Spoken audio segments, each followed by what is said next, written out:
NH-48 पर नीमराना थाना क्षेत्र के मोहलटिया गांव के पास स्थित होटल हाईवे किंग पर 8 सितंबर को 5 करोड़ की रंगदारी की मांग को लेकर की गई फायरिंग के मामले में नीमराना पुलिस व DST टीम ने कार्यवाही करते हुए मुख्य आरोपियों पुनीत शर्मा व नरेंद्र कुमार को सहायता व साधन उपलब्ध करवाने वाले 2 आरोपियों सचिन उर्फ प्रवीण उर्फ धौलिया और योगेश उर्फ मोनू को श्रीनगर के एक होटल से गिरफ्तार करने में सफलता हासिल की है। हालांकि मुख्य आरोपी अभी पुलिस की गिरफ्त से दूर है। 2 आरोपियों को गिरफ्तार किया, क्या घटनाक्रम था? जैसा कि आप सभी को पता है, 8 तारीख को, इसी महीने की 8 तारीख को एक हमारे हाईवे पे होटल हाईवे किंग है नीमराना में, वहाँ पे सुबह 6 बजे फायरिंग हुई थी। उसकी सूचना मिली तो हमारी पूरी टीम, हमारे ऑफिसर सभी वहाँ पहुँचे। हमने उसी दिन से हमारा टीमें गठित करके हमारा काम शुरू कर दिया था। उस दिन हमने जो फुटेज मिले उस आधार पे हमने जो 2 मेन शूटर्स थे जो आए थे ये घटना कारित करने के लिए, हमने उनको उसी समय आइडेंटिफाई भी कर लिया था। आइडेंटिफिकेशन में ये 2 शूटर्स थे, उनका नाम निकल के आया पुनीत और नरेंद्र, जो कि दोनों ही जलंधर पंजाब के रहने वाले थे। इनके बारे में जब और डिटेल्स पता की गई तो ये बेसिकली NIA पंजाब, हरियाणा, दिल्ली सभी पुलिस इन को लगातार कुछ सालों से सर्च कर रही थी, पिछले 2-3 सालों से। इस घटना पे जब हमने टीम वर्क की तरह काम करना शुरू किया तो टेक्निकल एविडेंसेस जो भी हमारी खुद की इंटेल थी उसके आधार पे हम लोगों ने इनके जो लोकल कनेक्ट्स थे उन पे भी हमने काम करना शुरू किया। उसमें ये निकल के आया कि इनको 2 लड़के हैं जो मांडन इलाके के ही हैं, अड़िन के रहने वाले। उन्होंने इनको काफ़ी एड किया है, इनफैक्ट उनको यहाँ तक लाने में और यहाँ से वापस घटना के बाद में भगवाने में उनको और गाड़ी प्रोवाइड करवाने में उन लोगों को एड दी है जो शूटर्स आए थे बाहर से। तो उनको हमने, हमारी पूरी टीम ने बहुत प्रभावी कार्रवाई करते हुए और इन दोनों आरोपियों को बिल्कुल अरेस्ट कर लिया है। मैम, कहाँ से अरेस्ट किया और कहाँ कहाँ दबिश दी गई? ये हमने जो इनका घटना हुई थी, घटना स्थल से ही हम लोगों ने ट्रेस आउट करना स्टार्ट किया और हमने इनको कश्मीर से दोनों जो आरोपी थे, जो घटना के बाद से ही जो दोनों शूटर्स थे उनको फरार करवाने के पश्चात ये लगातार भाग रहे थे। ये कहीं रुके नहीं, बीच में ये लगातार ट्रैवल कर रहे थे और हमारी टीम्स इनके पीछे ही थी और हमने इनको कश्मीर में जाके इन दोनों को अरेस्ट कर लिया। होटल पे फायरिंग के लिए कितने दिन से बदमाश रेकी कर रहे थे?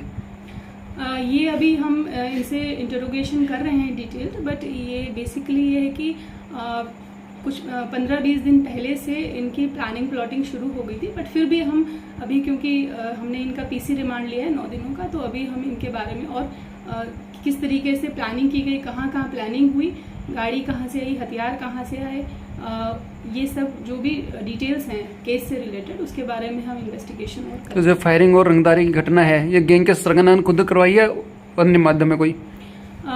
आपको पता है, जैसा उसी टाइम भी आपको बताया गया था मीडिया को भी कि जब ये घटना हुई थी उस समय जो शूटर आए थे उनमें से एक शूटर ने काउंटर पे एक स्लिप छोड़ी थी जिसपे कौशल गैंग का नाम लिखा हुआ था। तो बिल्कुल ये गैंग, इसी गैंग का ही काम है, ये हमने उनको कनेक्ट कर लिया है इस चीज़ से।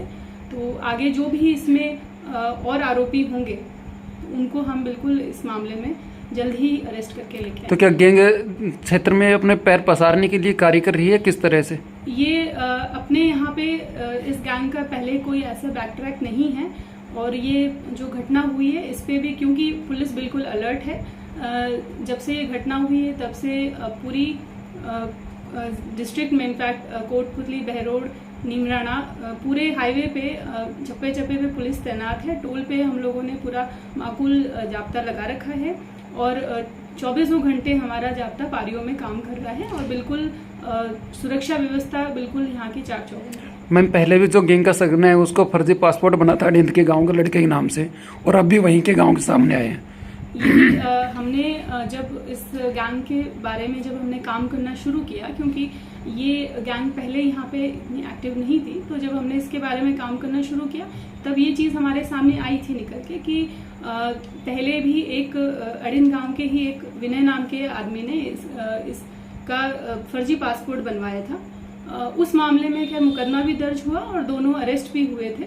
जो विनय है, जो अड़िन का रहने वाला था, वो उसकी मृत्यु हो गई उसके बाद में भी अभी ये जो 2 लड़के हमने अरेस्ट किए ये भी वहीं के ही रहने वाले हैं। तो बेसिकली ये जो है ये लड़के ये उसी दरमियान इनसे कांटेक्ट में आए हैं। जैसे हमने इसके बारे में पता किया, इनमें से एक जो सचिन है, सचिन उर्फ प्रवीण उर्फ धोलिया, इसका जब हमने रिकॉर्ड पता किया तो ये इनको ऑलरेडी पहले भी फरारी कटा चुका है इन शूटर्स को, और ये भौंडसी जेल जो गुड़गांव में है वहाँ भी रह के आया है। तो इस तरीके से इस गैंग के ज़्यादा संपर्क में आ गया है और इसने ही पूरा जिम्मा लिया था कि ये इस एरिया में इनको लाना और इनको वापस भगवाना यहाँ से उसमें।